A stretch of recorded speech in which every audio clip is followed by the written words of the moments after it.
Now we'll move on to what we call the retirement pyramid. If you want to look in your book, I know on page 5, there's a reasonable facsimile of this chart here. And this is just a diagram to show you where a lot of our county employees are pulling their money from after they leave the county. What happens after you leave the county? What happens to your county paycheck?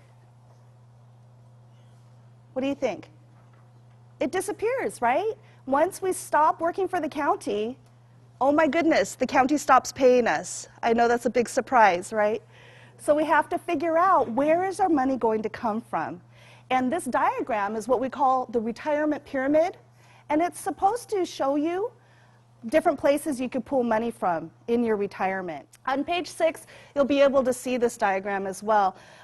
What we really want to show you here is how big of a part LACERA plays in your retirement and how very important this retirement benefit is to all of you. We have many different components in the retirement pyramid. At the base of our retirement pyramid, we have the LACERA pension. And the LACERA pension is there for 2 reasons. First of all, for most of our county employees, they pull the most of their retirement money from the LACERA pension. And the second reason is one we've already discussed. We pay you for the rest of your life. This is safe and secure money. This retirement benefit is prescribed and protected by the County Employees Retirement Law of 1937. And it's by that law that we can give out this retirement benefit for the rest of your life. So this is very, very safe and secure for you. You don't have to worry about, uh-oh, what happens if I live longer, because LACERA is going to pay you as long as you live. You don't have to worry about that money running out. The next component we have here is deferred compensation. How many of you have the Horizons plan or have heard of the Horizons plan? Okay, great.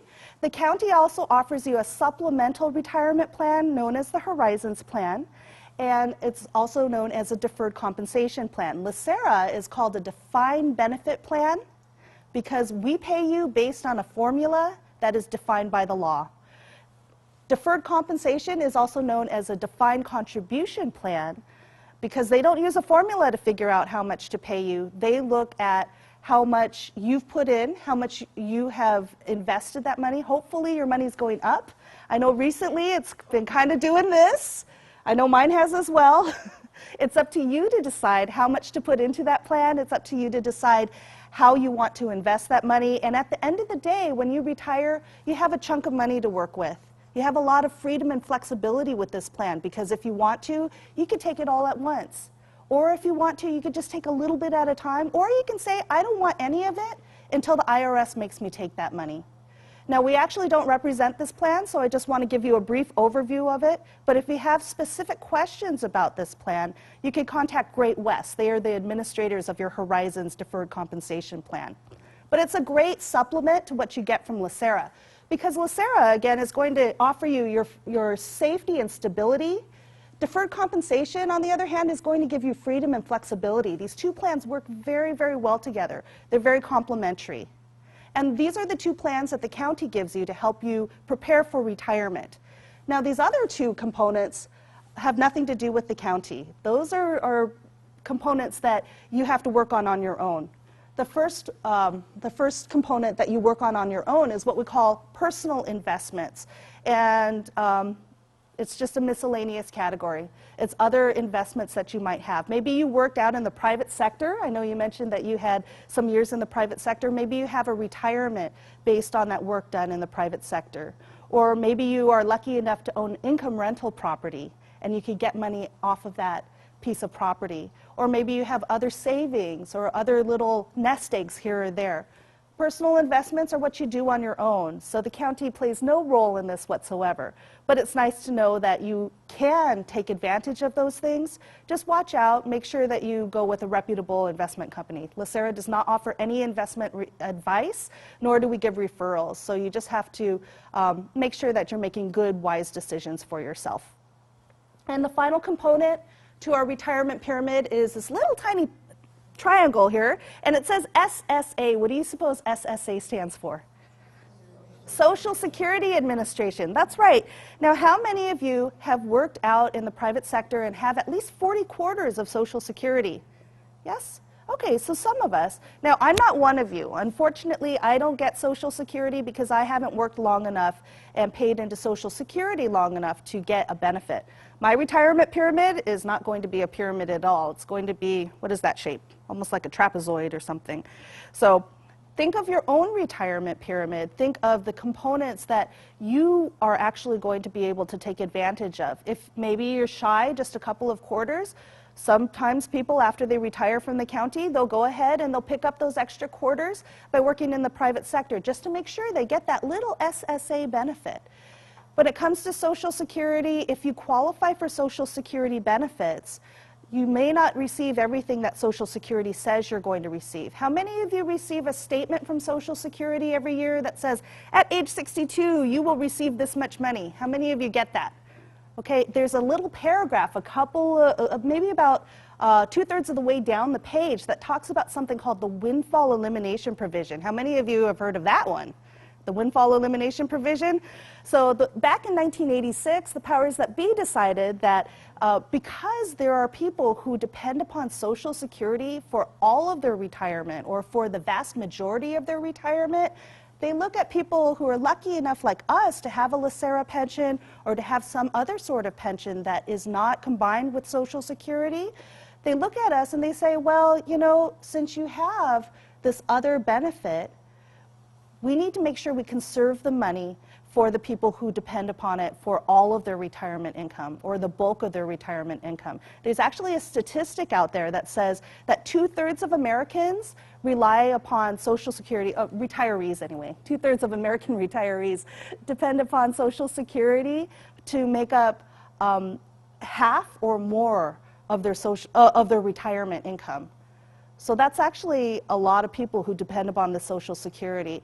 As a result, Social Security says, well, if you get both a LACERA pension and a Social Security benefit, they are going to shrink the amount of Social Security you can expect to receive.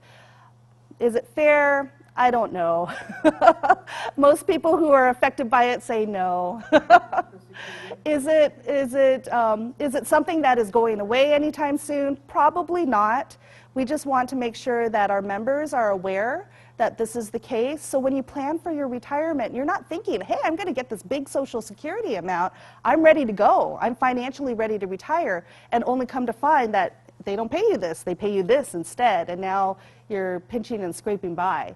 So this is, again, not a benefit that we administer in any way, but we just want to make you aware that this thing is out there. So that way, when you plan, you know what all the pieces are going to look like. Now, question. Is that windfall reduction based on anything other than the 40 quarters?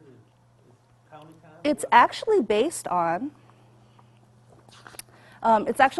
how many years you paid into Social Security with what they call substantial earnings. If you want to turn in this supplemental packet here, the last handout is a 2-pager on the windfall elimination provision.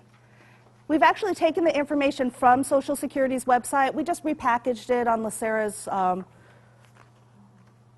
little pamphlet here. But basically, what we understand from Social Security Administration, they will take a reduction based on how many years you've paid into their system with a minimal amount or more of earnings. So if you want to know what the earning limit was for each year, turn to the very last page. And you could see if you were earning and paying into Social Security back in 1975, you would have to earn at least $35.25 that year, the entire year, in order for that year to count as a substantial earning year.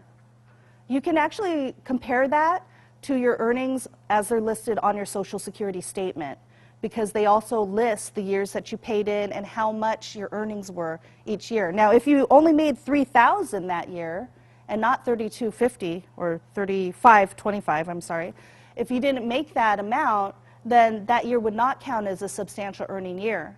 But you go through your entire earning history, figure out how many of those years you paid in with that minimal amount of Social Security, and then you compare it to this chart here. So the first page of that double-paged handout is another chart that we have from Social Security's website. You can find it on Social Security's website yourself. They base the amount of the reduction on the year you turn 62. For most of us, we're not 62 yet in 2011. We know that every year they change the number for people who are turning 62 in that new year. So we don't have the 2012 numbers yet. Of course, we don't have anything past 2011 at this point.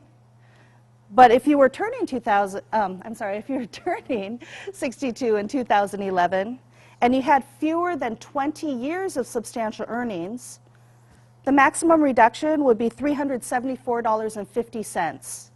So that can wipe out a pretty good chunk of your Social Security. Most people come back and they say, oh, Social Security took about half of my Social Security benefit. But again, since we don't actually administer that benefit, we encourage you to talk to Social Security Administration to get that information for yourself. We just want to provide a little bit of basic information so you have some idea. You're not just wandering around in the dark.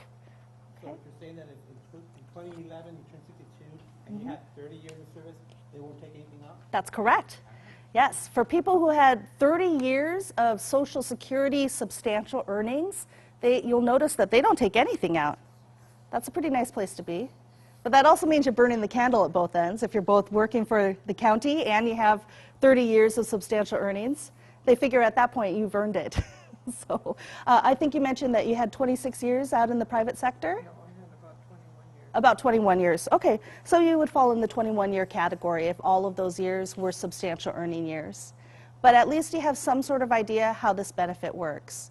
We encourage you to find out more from Social Security Administration, and we have also provided you contact information for them, the second page of your packet. Okay. Social Security Administration is listed at the bottom, and this is actually a really good list for you to have as you're planning for retirement. You have, of course, LACERA's information at the top, Great West's information, and some other county benefit information that you might need along the way as well. Okay. So, how much do you think you need in order to retire comfortably? What do you think? It's up there. It's up there, yes. Financial planners, they recommend that you get somewhere between 70 and 80% of your working income when you retire in order to make sure that you can meet your monthly expenses. That's just an average. For you, it might be very different. For you, if your house is paid off, you don't have any kids or grandkids you need to spoil, maybe if you are moving to one of the other countries that our retirees move to, maybe the Philippines or to Canada, if the cost of living is lower in those places, you might not actually need 70 to 80% of your working income in order to be comfortable. On the other hand, though, if you have not paid off your house, if you still have a car loan, if you still have family that you are supporting, if you are looking at picking up expensive hobbies like maybe golf or shopping or things like that, now you have all this time on your hands to do those things. So if you're spending more money than you are while you're working, you might actually need more than 70 to 80% of your working income. Okay? So this is just kind of a guideline so you have some sort of idea where to go. Now, all of you probably are aware of the magic number that you need to have your full medical subsidy. What is that number? How many years do you need? 25. How many of you have the 25 years already? Okay, so there's a few of you. How many of you are going to work until you have at least 25 years so you can have that medical subsidy? Yes, okay. So just so you know, it's not an all or nothing kind of deal. If you retire with at least 10 years, the county will pick up a portion of your medical premiums when you enroll in one of LACERA's medical plans. We'll pay 4% for each full year of service you have. So if you retire with only 10 years, 10 times 4 is 40. So that means 40% of your medical premiums would be picked up by the county, and the remaining 60% comes out of your own pocket. If you work until, it actually comes out of your retirement check, to be honest. But if you work until the time you have 20 years of service, 20 times 4 is 80. That means 80% is picked up by the county. And then the other remaining 20% comes out of your retirement check again. And so with 25 years, that's when you receive the full medical subsidy. But I want to make sure that you get out of the habit of saying free medical, because that's very deceiving. Some people think that means that they don't have to pay a thing with 25 years. They can just go anywhere and get any medical services for free. That's not the way it works. At the end of our presentation, I know Dana's going to be reviewing your medical choices and going to be talking about what those medical plans look like. But just to be clear, the medical subsidy is based on a benchmark rate. There's a maximum that the county is allowed to pay for a retiree and their eligible dependents. So at 25 years, the county will pay up to that maximum limit. If you choose a plan that is more expensive than that maximum limit, you have to make up the difference.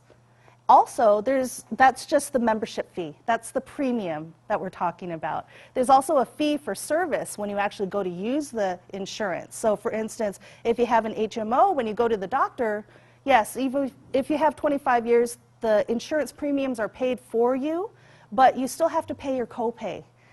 And we'll talk about those copays later as well.